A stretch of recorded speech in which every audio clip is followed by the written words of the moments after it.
Hi everybody, welcome back to my channel. My name is Joshy Gaga. Happy October. We are finally in spooky season. I feel like I'm in my element. We have decorated the apartment. We have done all the fun things. Obviously, I've spookified my desk.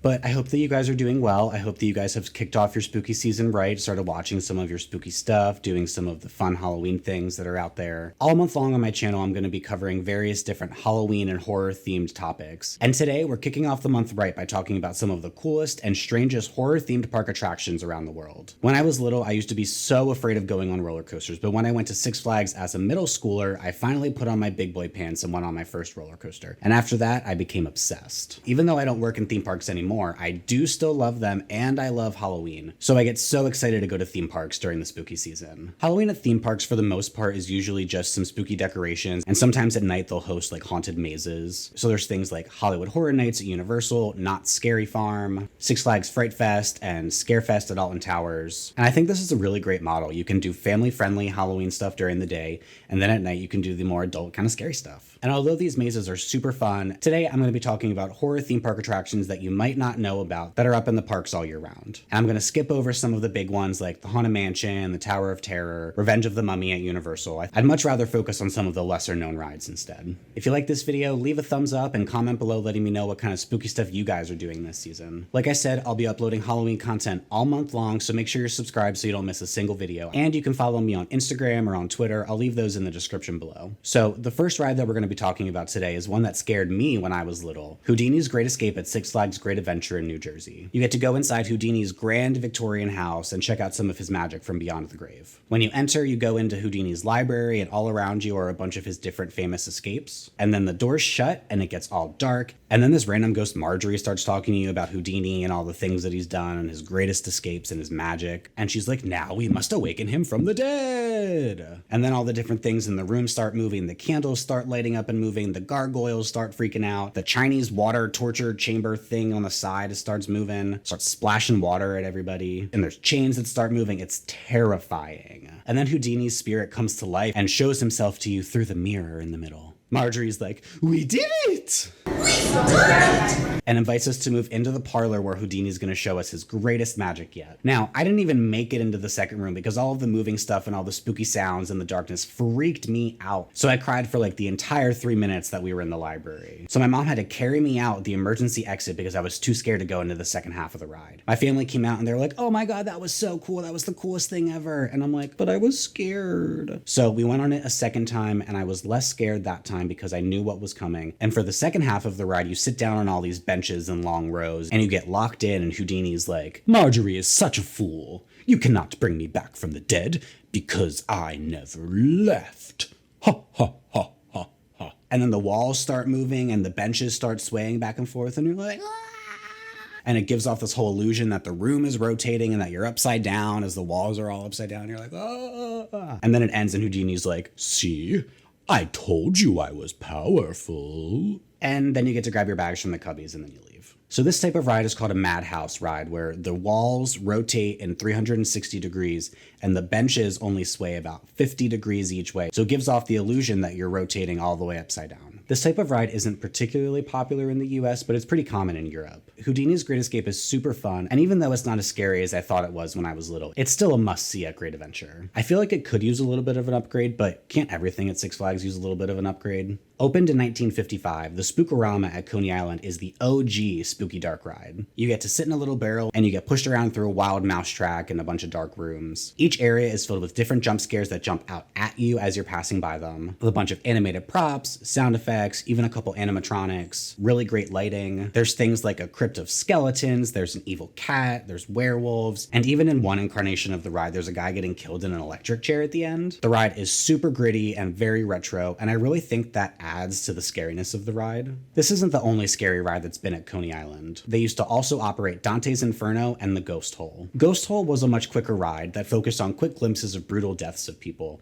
but in Dante's Inferno, all of the displays are behind glass panels, so nothing jumps out at you and it's just not as exciting. But there is a little outdoor drop in Dante's Inferno in between different rooms, so that's kind of fun. Both of those rides are closed now, and I really feel like Spookorama is probably the most family-friendly out of the three, despite it still being pretty scary. And it has the best design, so I feel like that's why it's lived on for so long at Coney Island. The world's first horror movie themed roller coaster is Saw the Ride at Thorpe Park in the UK. It was developed by Lionsgate and was opened in 2010. You get to walk through a big scary jigsaw queue to try to survive Jigsaw's biggest game yet. So it starts off as a normal indoor dark coaster ride, and you get to meet Billy the Puppet and then try to evade Jigsaw's big traps, starting with a surprise near vertical drop while trying to escape swinging blades. As you pass Jigsaw on a giant pool of blood on the ceiling and you get sprayed with water like it's blood. Ugh. Eventually you leave the warehouse and you make it outside where Jigsaw tells you that it's game over. You quickly ascend up a 100-foot lift hill, and as you go around the top, you start to go down a steep 100-degree drop, which is definitely the scariest part of the ride. Like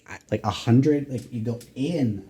Ugh. Absolutely terrifying. And then you go through a couple inversions, some big hills, and then you finish with a loop around all the way to the end. This really stands out to me as one of the scariest roller coasters out in the world, not only because of the terrifying drop, but also just of the really great horror theming. I've wanted to ride the Saw ride since I found out about it in like 2012, and I hadn't even seen the Saw movies back then. So if I make it over to the UK, I have to ride the Saw ride. Based on the epic climax of the hit movie Zombieland, Columbia Pictures built the Zombieland Blast-Off at Motion Gate in Dubai. You get to walk through a scary carnival queue where zombies kind of jump out at you behind glass and stuff as you make your way to the same iconic drop ride from Zombieland. The only difference this time is that there are no real zombies and there are no guns, just the drop ride. Although this is fun, I really feel like it undersells the promise of a Zombieland area. Like, other than the zombified queue, what do we have that's zombie themed except the fact that they used the IP from the movie? And the ride's only about 200 feet tall, so it's not even that crazy of a ride. I've been on a drop ride with an over 400-foot drop, so to me, this is a kiddie ride. So if the major thrill's not there and the zombies aren't there, then like, what really is there to offer? I think it would be really fun if this was like a VR or an AR experience where you could feel like the zombies are crawling at you.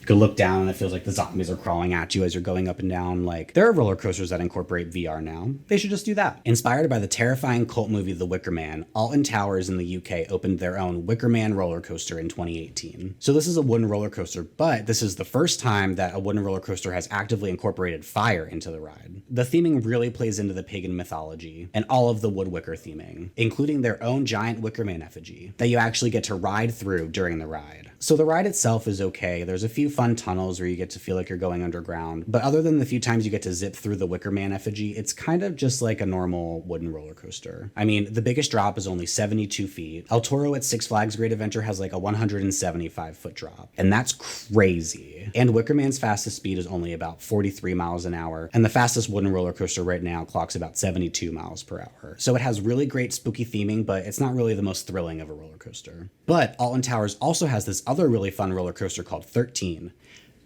The 13 Teen, which features the world's first vertical freefall drop in a roller coaster. So it just seems like your average roller coaster going through the forest, and then you quickly approach this really weird warehouse and you go in, and then the doors shut behind you, and then it sounds like there's wood creaking around you, and then the track and the train drop a little, and they drop 5 meters down onto a different track, free fall. And then you see the scary little monster in the front, and then it shoots you backwards and you fly out of the warehouse that way. Like, what? This sounds absolutely terrifying. Although this isn't really horror themed, I think this is just terrifying and so cool, so I had to mention it. So here's something that you might not know. Did you know that there are Twilight themed rides out there in the world? Did you know that there's a Twilight themed land in a theme park in the world? Well, you do now. Lionsgate Entertainment World in China is the world's first vertical theme park. So basically what that means is like it's an indoor theme park that kind of feels like a mall or like a museum. And one of the sections at this park is Forks, Washington. They recreated Forks, Washington on the top floor of this indoor theme park thing. And it's kind of weird to be like outdoors while you're like actively in an indoor theme park. So I feel like that's kind of weird, but we'll suspend disbelief for now. If you're Team Edward, you can go on the dark ride Bella's Journey, a dark ride that follows Bella's journey, obviously,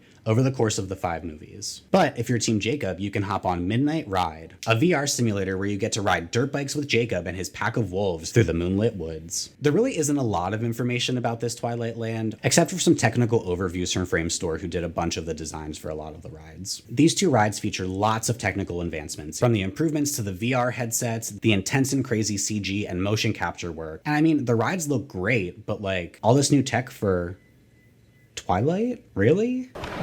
Okay. I want to quickly highlight two of my favorite Disney Parks Halloween overlays. Starting in Hong Kong Disneyland and eventually moving over to Disneyland Resort here in California, there was a Space Mountain Halloween overlay called Ghost Galaxy. So instead of going on your intergalactic adventure, you get intercepted by this big, crazy ghost monster nebula thing, and it chases you around the galaxy as you try to escape. This seasonal overlay is a pretty easy transition. They use most of the same lights and projection surfaces that they normally use for the ride and add a few more projection surfaces and a really scary score. Every time I went to Disneyland during Halloween time in 2018, I would just get on Ghost Galaxy on the single rider line over and over and over again. And I got some pretty cute pictures too. Also during Halloween, Guardians of the Galaxy Mission Breakout at Disney's California Adventure turns into Guardians Monsters After Dark. After sunset, all of the creatures in Tavon's collection have broken out, and you have to go in and try to save Groot. For this overlay, they composed a brand new score for the drop part of the ride, and it is so good. So metal, like blah.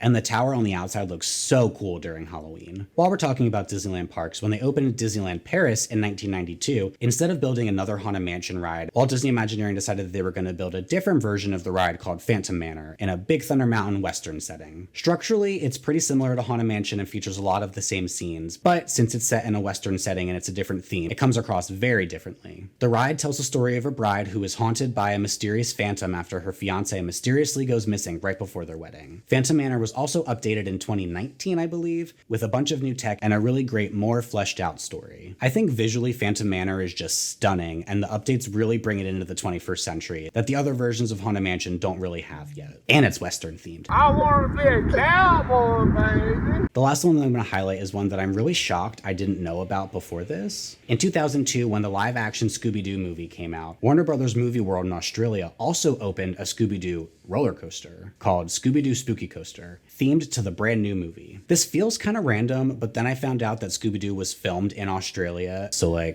kind of makes sense. Spooky Coaster is an indoor wild mouse ride with lots of twists and turns and surprises. In 2018, the ride closed for refurbishment and reopened as Scooby Doo Spooky Coaster Next Generation. Scooby Doo Spooky Coaster Next Generation. I feel like they definitely stole that from Degrassi. There are lots of technical upgrades, but the one thing that they did that really upset me is that they removed all of the Scooby animatronics except for one at the end. Like, come on. Unfair. I really like this ride because it's super unique, and Scooby-Doo is really a franchise where you don't see a lot of stuff other than the animated movies. So it's so cool that this exists and that they cared enough to refurbish it in 2018, 15 years after it had opened. And who doesn't love Scooby-Doo?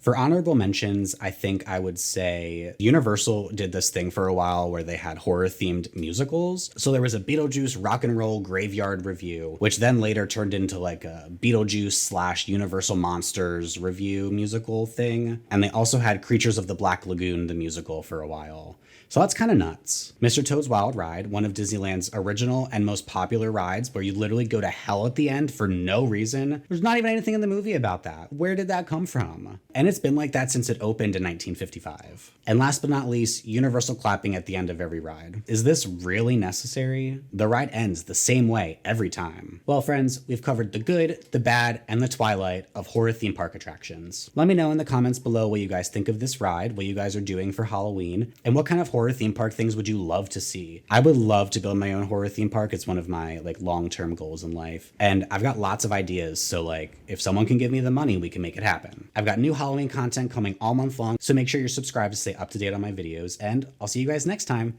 Bye. She's like, I am Merlin. Look at my magic.